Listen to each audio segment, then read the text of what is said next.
Bonjour Internet et bienvenue sur Pandemonium TV, ma chaîne dédiée aux jeux et aux figurines qui me plaisent. Aujourd'hui, à titre exceptionnel, je vais commencer par la conclusion. Donc merci à tous d'avoir suivi cette vidéo jusqu'au bout, j'espère qu'elle vous aura plu. Si c'est le cas, un pouce bleu, un abonnement, un commentaire seront toujours les bienvenus. Dans une prochaine vidéo, on va parler du tournoi Carnage qui se tiendra dimanche prochain à Sartrouville, le tournoi des boucles de la scène hivernale, en présence de l'équipe des GCM qui va jouer au Père Noël. D'ici là, porte-toi bien et ramasse des Moonstones, mais bon, ça, on en a déjà parlé. Parce qu'aujourd'hui, ouais, c'est un rapport de bataille Moonstone, les gnomes de Togashi no Oni, qui affrontent mon culte, les Chavultes, tout justement. Avant d'entrer dans le vif du sujet, un petit mot toutefois sur un post qui m'a un peu inquiété sur le Discord d'un joueur qui souhaitait des scénars très équilibrés pour avoir un côté moins frustrant. Avec ce côté, toutes les pierres du même côté, et puis si en face il y a ceci ou cela, on va être coincé, et c'est pas marrant, etc. Bon, déjà moi je trouve ça assez fun de se retrouver dans une situation délicate et de réussir à s'en sortir quand même, juste essayer déjà. Puis ensuite, j'espère juste que c'est pas une optique qui va trop se développer dans Moonstone, parce que je trouve que c'est un jeu qui est fun et qui est fait pour être joué entre gens qui ont envie de s'amuser. C'est pas forcément un jeu de tournoi. Il y a des règles de campagne qui me semblent beaucoup plus adaptées que des règles de tournoi pour Moonstone, et qui du coup marchent plutôt pas mal. Et sur une journée, je pense que ça peut se faire. On peut largement enchaîner 4 parties en mode campagne telles qu'elles sont décrites dans le livre The Rising, ce qui permettrait déjà de s'amuser et puis de se dire que finalement le corpus de règles est fait pour s'amuser et pas pour jouer à un jeu hyper équilibré, hyper scénarisé, où tout le monde a exactement la même chose. Enfin, si c'est pour faire ça, je crois qu'il vaut mieux jouer à d'autres jeux. Il y en a plein des jeux de tournoi super durs, etc. Bref, générique.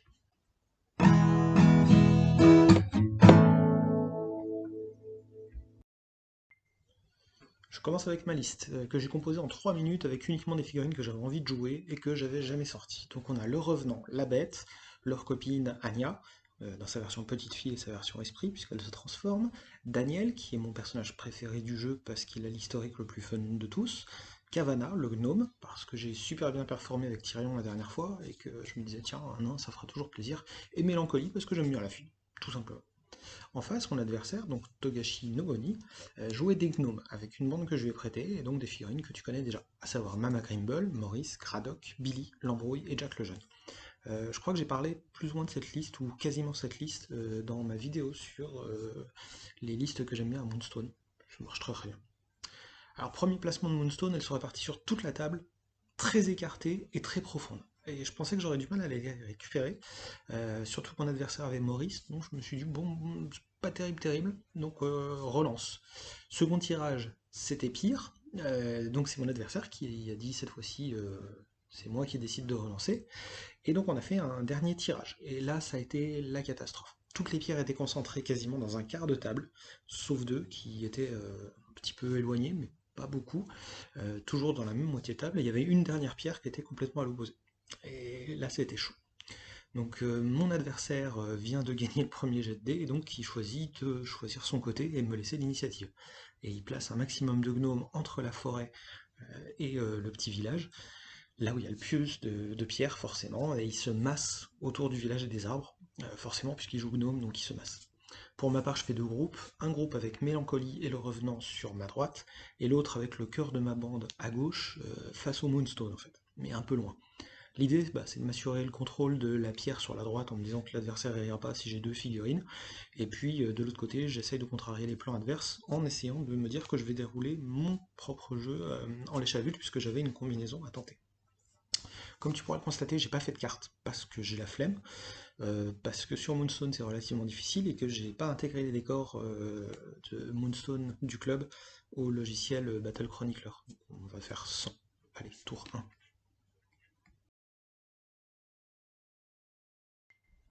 Alors évidemment, avec une belle équipe de gnomes autour des Moonstone, parce qu'elles étaient toutes là, hein, mon adversaire a joué hyper défensif, il est resté groupé, et il a profité des différents bonus de Mama Grimble et de l'embrouille, qu'ils se refilent les uns les autres, et je te donne plus d'arcane, et je te donne plus de combats, etc. etc. L'embrouille s'est placé sur la gauche du dispositif gnome, alors à moins de 3 pouces de ma main, il n'est pas hyper loin non plus. Ce qu'il voulait, c'était pouvoir viser la Moonstone isolée, avoir juste une ligne de vue sur elle, pour pouvoir tirer sur une figurine qui viendrait par là à un moment ou à un autre. Puis le reste a avancé très mollement, même Billy a resté tranquillement dans l'aura de Mama Grimble. Puis bon, ils se sont tous donné des petits bonus à droite à gauche, mais sans trop forcer au premier tour. Bah, je m'avance peut-être un peu, mais je pense qu'il a assez vite abandonné les 3 Moonstones les plus éloignés, parce qu'il savait qu'avec 4 Moonstones il gagnait, donc comme il avait tout ce qu'il fallait de son côté, bah, il s'est pas trop fatigué à venir les chercher au-delà de sa zone de déploiement, il n'y avait pas besoin. Il y en a une qui était plutôt difficile à aller chercher sur le côté, surtout pour des gnomes, puis il y en avait deux à l'avant qui étaient proches de moi, donc je pense qu'il a assez vite lâché l'affaire. Pour ma part, bah, j'ai avancé plus vite, surtout sur la droite, avec le Revenant et Mélancolie, qui ont foncé sur leur côté de table. Alors, Mélancolie a foncé avec son pouvoir spécial, puis Mélancolie a tourné vers le centre, quand j'ai compris que les gnomes lâchaient l'affaire de la pierre de droite, c'était pas la peine d'envoyer 3 figurines là-dessus, et c'était une connerie. J'aurais dû faire l'inverse, mettre le Revenant au milieu et Mélancolie à droite, mais bon, ça c'est pas bien grave. À ma gauche, je tente un coup de poker avec l'enchaînement de capacité que j'ai en tête depuis que j'ai lu les règles spéciales de Cavana. Donc d'abord, j'active Cavana, qui blesse Daniel de 2 points de santé pour lui donner une énergie. Puis je déplace le gnome au centre pour menacer les Moonstones. Ensuite, Anya soigne Daniel pour le ramener à son niveau de départ, parce que ça m'ennuie d'avoir une figurine qui est déjà en mauvais état au milieu du tour 1. Puis elle s'avance, elle aussi, pour donner du soin plus tard, ou peut-être utiliser sa capacité à se transformer en strige. Et puis enfin, Daniel va utiliser sa capacité La fin est proche, qui coûte 4 points d'énergie, pour téléporter la bête à proximité de l'embrouille, puisqu'on téléporte une figurine à proximité de Daniel vers une figurine, n'importe laquelle, et il faut être à moins de 3 pouces de cette figurine. L'idée c'est que la bête devait aller au corps à corps avec un gnome et lui démonter la tête. Une grosse rouste en fait. Et évidemment c'est là que j'ai fait une grosse erreur, puisque j'ai oublié que l'embrouille avait une allonge de 1, quand la bête a une allonge de 2 qui fait que la bête peut frapper son adversaire sans que l'autre ne riposte. Ensuite, j'ai aussi oublié le bonus de 2 cartes combat quand on est l'initiateur de l'attaque, 2 fois de suite, et donc on s'est battu quasiment à égalité, ce qui n'était pas du tout une bonne idée, et donc la bête et l'embrouille se sont tapés sur la tronche au point que les deux étaient à un point de vie à la fin de l'assaut.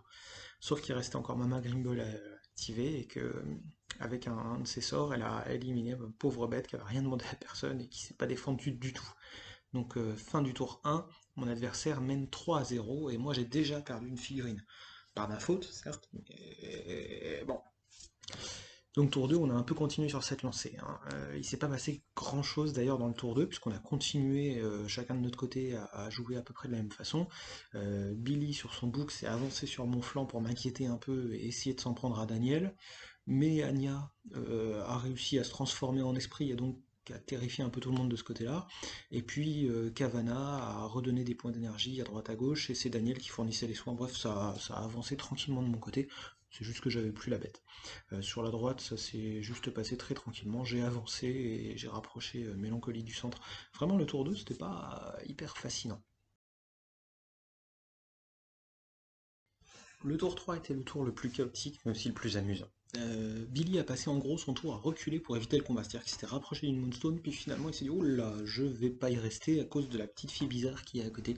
Et puis il y a un gnome et un humain avec un gros panneau Vlam, ça fait pas envie. Le revenant, lui, a réussi à enfin attraper la moonstone de droite, il a juste mis 3 tours pour y arriver, et Mélancolie a littéralement traversé la table, grâce à son sort de déplacement, pour arriver en contact avec la moonstone la plus à gauche. Il a parcouru plus de 60 cm ce tour-là, sauf qu'il s'est retrouvé sans énergie, et à côté de l'ensemble des gnomes. Et bah du coup, il est mort, parce que j'ai pas fait gaffe qu'il avait que 2 en combat. C'est dommage. Cavana et Billy se sont affrontés, gnome contre gnome, et les deux sont morts. Mais Cavana, ce faisant, a piqué de l'énergie à Billy pour le donner à Anya et à Daniel.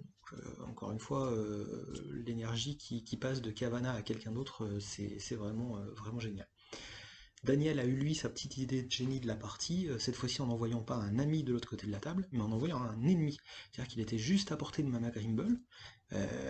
Il a fait la fin est proche, et à partir de là, Mama Grimble s'est retrouvée de l'autre côté de la table, à côté du revenant, donc toute seule, et elle profitait plus de ses effets de bulle, et elle donnait plus ses effets de bulle à ses amis gnomes.